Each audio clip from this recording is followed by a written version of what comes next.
Hello hello আজকে চলে এসেছি আবার একটা নতুন রেসিপি নিয়ে। তো আপনাদের বলেছিলাম না চিকেন মিটবল মাঞ্চুরিয়ানের রেসিপি আপনাদের সাথে শেয়ার করব, তো আজকে সেটাই শেয়ার করতে চলে এসেছি।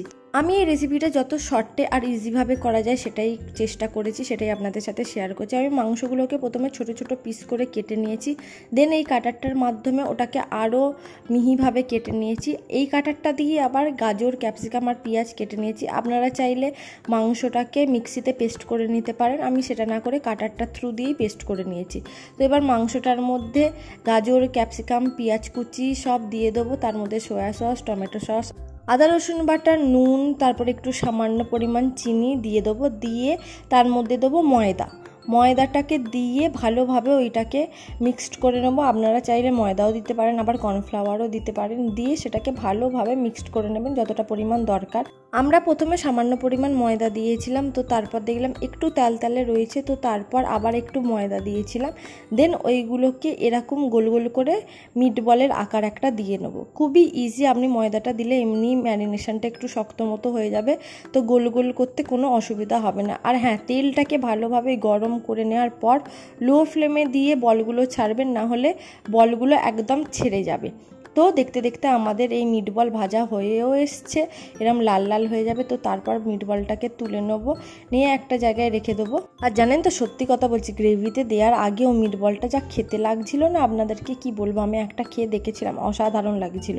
তো আমি ওকে বলছিলাম আমায় এরকম এমনিই দিয়ে দিলে আমি এমনিই খেয়ে নেবো। তো গ্রেভিটা বানানোর জন্য প্রথমে ওই একই প্রসেস, পেঁয়াজ কুচি, দেন গাজর কুচি, দেন ক্যাপসিকাম কুচি, ওইটাকে ভালোভাবে কড়াই তেল দিয়ে নেড়েচেড়ে একটু ভেজে নেবো। দিয়ে আমরা চলে যাব সসের একটা প্রিপারেশান তৈরি করতে, যেটা মেন। তো ফার্স্টে নেবো সয়া সস, টমেটো সস, সামান্য পরিমাণ নুন, চিনি। তো আপনারা যেরকম টক খেতে ভালোবাসেন সেই বুঝে প্রত্যেকটা সস নেবেন, আমিও তাই করেছি। আর এর মধ্যে দিয়ে দেবো কাশ্মীরি রেড চিলি পাউডার, যাতে কালারটা ভালো আসে। আর এর সঙ্গে দিয়ে দেবো একটু সামান্য গুঁড়ো লঙ্কা। আর এইসব জিনিস ঝাল ঝাল না হলে খেতে ভালো লাগে বলুন তো। তো এর মধ্যে এবার দিয়ে দেবো জল, দিয়ে ভালোভাবে জিনিসটাকে গুলিয়ে নেবো। আর কড়াই আমাদের যে গাজর কুচি, পেঁয়াজ কুচি, ক্যাপসিকাম কুচি ভাজা হচ্ছিল, তার সঙ্গে এই সসের ম্যারিনেশনটা দিয়ে ভালোভাবে নাড়াচাড়া করে নেবো। আর এইটা ভালোভাবে কষাতে হবে। আপনাদের কষানো হয়ে গেলে যদি কর্নফ্লাওয়ার থাকে আরও ভালো, একটু সামান্য পরিমাণ দিয়ে দেবেন। আমার কাছে সেদিনকে ছিল না বলে আমি দিতে পারিনি, যে কারণে আমি জলটা সামান্য পরিমাণে দিয়েছিলাম। কিন্তু পরে মনে হয়েছিল যে আরেকটু দেওয়া দরকার, তো তাই আবার একটু জল দিয়ে ওটাকে ভালো করে নেড়েচেড়ে নিয়েছিলাম। আপনারা পরিমাণ মতো জল দেবেন।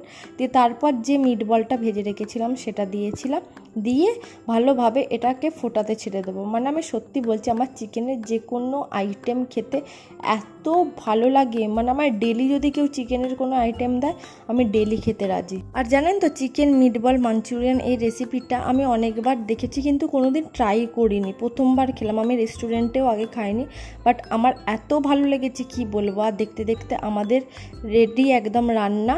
আর সত্যি কথা বলতে অসাধারণ হয়েছিল। আর ইডলি দিয়ে যে এটা এত ভালো লাগতে পারে আমি কল্পনাও করতে পারিনি। ভেতরে জুসটা এত পরিমাণ ভালো ঢুকেছিল না, অসাধারণ লাগছিল খেতে। আপনাদের কাছে যদি কোনোদিন কম পরিমাণ চিকেন থাকে, তো সেদিনকে একবার এই রেসিপিটা ট্রাই করে দেখবেন। আপনাদের কথা দিচ্ছি, আপনারা নিরাশ হবেন না। আজকের ভিডিওটা এইটুকুই। যদি কিছু ভালো লেগে থাকে please do like, share and subscribe my channel. আর আমার ভিডিওগুলো যদি আপনাদের ভালো লাগে আমার চ্যানেলটা সাবস্ক্রাইব করতে ভুলবেন না, পাশে থাকা বেল আইকনটা হিট করতে ভুলবেন না। দেখা হচ্ছে নেক্সট একটা ভিডিও। Till then, tata.